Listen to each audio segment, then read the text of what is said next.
Hi, I'm Daniel Lucas, and welcome to Book 101 Review. Book 101 is all about the books that I read for the last 40 years. And today I have my feature author of the month of January, award winning and best selling author, no other than Mr. Harry Turtledove. Hello, Daniel. Thanks for having me on. Welcome back, Mr. Harry, and can you please introduce more about yourself? Well, what can I say? I'm here. I'm glad to be here. I've got some new books coming out. I'd like to talk about one or two of them, and we'll just go from there, I guess. Yes. So let's talk about your upcoming novel, Twice as Dead, and what genre does it fall under? It's an urban fantasy. It's set in Los Angeles a couple of years after World War II. It has some of the features of a noir movie. I think I certainly tried for them. So, what inspired the title Twice as Dead, and how does it relate to the story? Well, it involves both vampires, which are undead, and zombies, which are dead but still walking around. And one of them, who is a vampire, also becomes a zombie. So you might say that he is twice as dead. Twice Dead. What are the main characters, and what makes them compelling? Well, my main character is a private eye named Jack Mitchell. He is black, but not very black, so that he can look like pass for white if he has to, sometimes, if he's passing with people who aren't alert. He has to deal with corrupt cops because the Los Angeles Police Department, in the years right after the war, was one of the dirtiest places around. He has to deal with ghosts and, as I said, vampires and zombies. And he also has a smart mouth talking cat who gives him trouble. Wow, I love that. A sidekick. So, Yes, what is the central conflict in the book? he's trying to find out who is turning people into zombies against their will. And this is criminal if you can pin it on them. Yes. Mr. David, no, sorry, Mr. Harry Turtledove, thank you so much for sharing your talents to the world. I forgot to, give you an applause. So thank you so much for being part of my feature author of the month of I'm very glad January. to be here. Yes, thank you so much. So how does the setting contribute to the atmosphere of the story? Twice as Dead. Well, I think that it does a lot. For one thing, this is the town I grew up in, although I've said it a couple of years before I was born. For another, this is the time when there are mobsters running around loose and also trying to deal with the cops. There is also the Central Avenue jazz scene, which Jack is heavily involved in and will be in sequels too. I said, dropping a hint. Dropping in the spoilers. Spoilers are welcome, Mr. Harry. How does the concept of dead or being twice as dead play a role in the narrative? Well, I think that everybody worries about what's going to happen when they die. Yes. This is certainly of concern for me, given my white whiskers and everything. I'm curious about what, if anything, will go on after I'm no longer here, and vampires and zombies are ways that people use to react to the fear of being dead. A vampire, people think, can go on indefinitely, but at the price of not having a soul anymore, so that if something drastic happens to the vampire, if it gets stake driven through its heart, or if it's trapped in the sunshine, that's it. It's finished. It's done. It's over. It ceases to exist. And zombies, of course, are dead in the sense of being oblivious to the world around them, but they're still out there shuffling around doing things, and that makes them interesting in a way. This is the kind of world where if you're broke and you're desperate and you need to support your family, you can have yourself turned into a zombie for a fee of money that goes to your folks. And my hero has to go through some of these zombie making parlors, which is not a pleasant experience. Good idea, Mr. Harry. Good idea. So, what major themes does the book explore?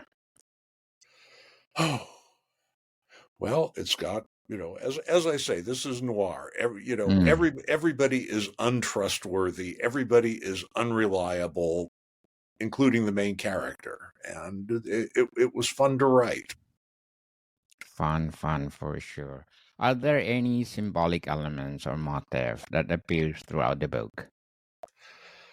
Oh, I don't know. I mean, I don't really think in those terms. I think in terms of telling a story that's interesting, and if other people find meaning in it, so much the better. But if you don't have your reader turning pages, then you might as well just pack it in, because nobody will pay attention to you anyway.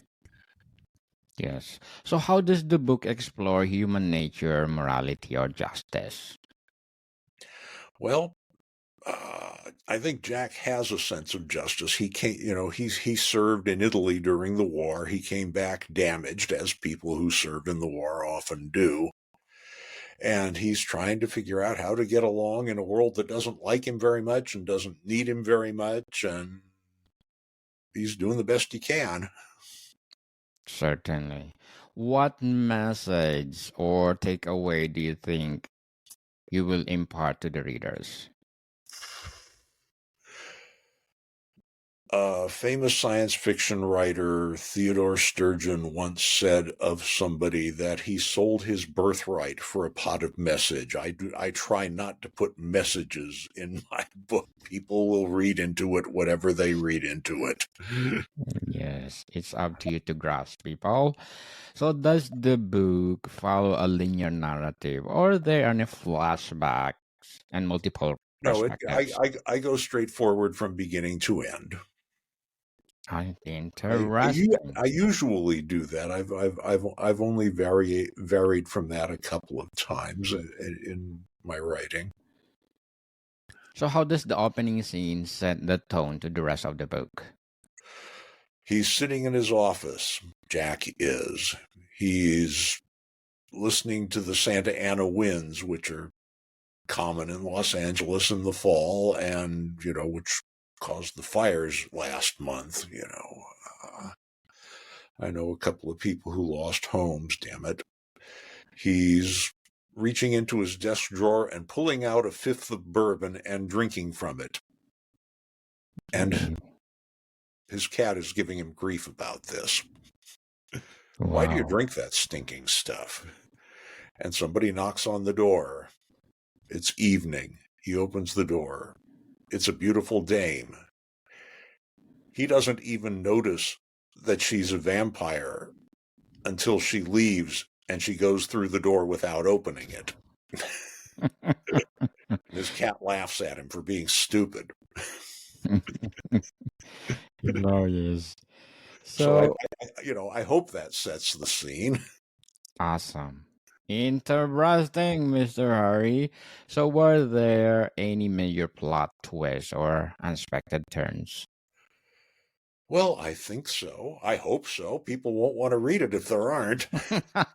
For sure. For sure. One of the things that I did, one of the things that we have in Los Angeles is what used to be a tire factory. It's an outlet mall now. And I almost drove off the freeway when I first drove past it, because it is made to look on the outside like a castle, and the walls are decorated with Assyrian reliefs. It's amazing to look at. And I have used this several times in the plot. I had an enormous amount of fun playing with the Assyrian creatures and what happens to them and what they're up to and all that good stuff. So, how does the pacing affect the suspense of engagement of the reader? Well, I hope I tell a story that, works well enough that my pace doesn't slow people down in the reading, and that we go, that you write it as best you can and you hope it works. Somebody bought it. I was pleased. For sure. So, Twice as Dead, does the ending provide closure or does it leave room for interpretation? Oh, I think it's pretty much cut and dried. The things that happen, and you know what they mean, and there is room for a sequel because I've written one, which will be coming out next year, I hope. Looking forward for that. You are most welcome to come back and promote it. That would be So, good. Thank you. Mr. Harry, as one of the icon in the book industry, what would be your advice for those people out there want to write their novels? Well, the first thing you do if you want to become a writer is read a lot, because that gives you an idea of how words work on the printed page or on the device, which is not the same way they work when you're talking. The next thing you do is try to write. And what you will do very often when you're starting out is you will imitate the people whose work you particularly admire and whom you read a lot. You will try to sound like them because you think, oh, this is good writing. If I want to do good writing, I will do this. And for a while, when you're starting out, you will probably sound more like other people than you sound like yourself. And gradually, you will find your own voice and find your own way of saying things. And I guess that's what people call your own style. And there are certain things that you really ought to do if you're going to write. Robert Heinlein boiled them down into 5 rules. 4 of them are pretty obvious. The fifth one drives a lot of writers crazy, but it works for me. Rule 1 is you must write, because if you don't write, you don't have anything. Rule number 2, you must finish what you write. Rule number 3, and I'll come back to this one because it's the one that gives people conniptions, is you must refrain from rewriting except to editorial order. I'll come back to that in a second, but let me give you the other 2 first. Rule number 4 is you must put it on the market, and rule number 5 is you must keep it on the market until sold. And those last 2 are very, very important, because a lot of people, having written, don't have the nerve to let an editor look at it. They would rather submit to a root canal than to an editor. And if you don't submit, you will obviously never be published. And the other thing is that in Rule 5, you must keep it on the market till sold. That means put it out there, keep it out there. If it comes back rejected, that doesn't necessarily mean that it's bad. It doesn't necessarily mean that you're bad. It just means that particular editor didn't want to buy it at that particular time. So you send it to the editor next on the line. And you keep doing that until you finally sell it. Sometimes this can take years. It just,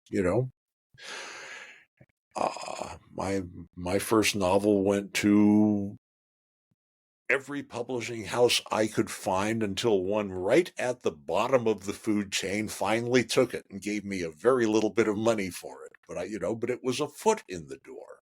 Okay, now coming back to you must refrain from rewriting except to editorial order.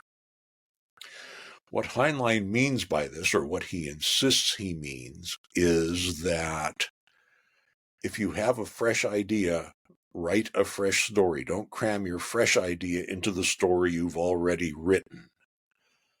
A lot of people find that rewriting is necessary to clean up the plot, to clean up the characters, to do everything you want to do. I am very lucky because I am pretty much able to write clean first draft copy. Not everybody can do it. Most people can't. I'm lucky. I know I'm lucky. Yes, you are. And, Won multiple award. Yes, you are. Lots of and awards, Mr. Harry. I worry about that much less than just being able to write well enough so that people are willing to give me money for what I do, because I do like to eat. Yes. But anyway, Mr. Harry, thank you for your advice for us. So, what will be your short-term and long-term goals in writing? My long-term goal in writing these days is to keep writing for about the next 10 or 15 years, because that'll mean I'll get up close to 90 years old, and that wouldn't be too bad. Not too bad. My short-term goal, I'm working on a novel right now. I've got 2 pieces of short fiction under submission right now. I'm waiting to hear back from the editors about whether they want to pay for them. And I'm just, I'm going along. I'm trying to stay healthy. I'm coming up on my 45th wedding anniversary, and I'm very lucky there. Congratulations. Thank you. And I'm just living from day to day, and Yes. hope I stay well. Hope I keep my marbles. All the things old people talk about. I'm an old people, so I talk about them. Keep your marbles and spread your wings more, Mr. Harry, to inspire I other can do people. that. To inspire more people all over the world. So, speaking of your upcoming movie, upcoming I novel. wish. Oh, you wish. I hope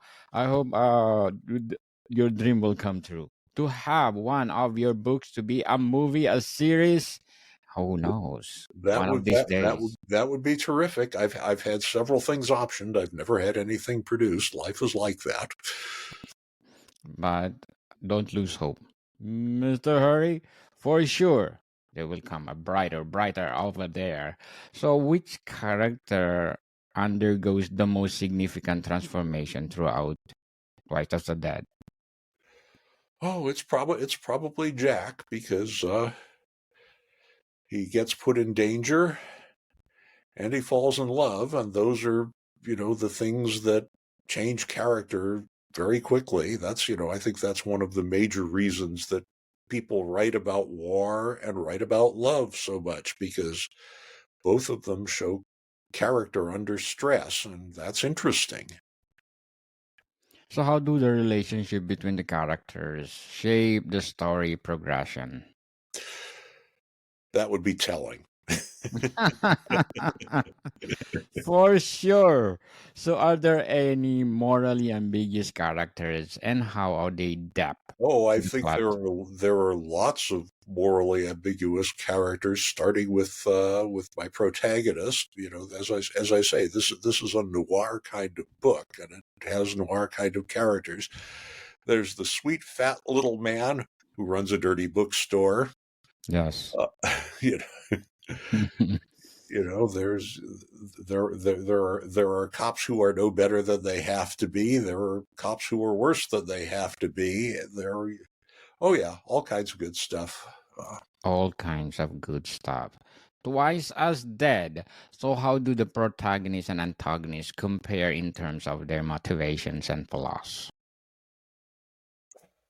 The antagonists are mostly after what most people are after an awful lot of the time. They're after money. Money, money, money. We need money, He's people. trying to fix things so that the people whose lives they've hijacked get back to being what they were before. That works about as well as it ever does, which is to say partway but not entirely.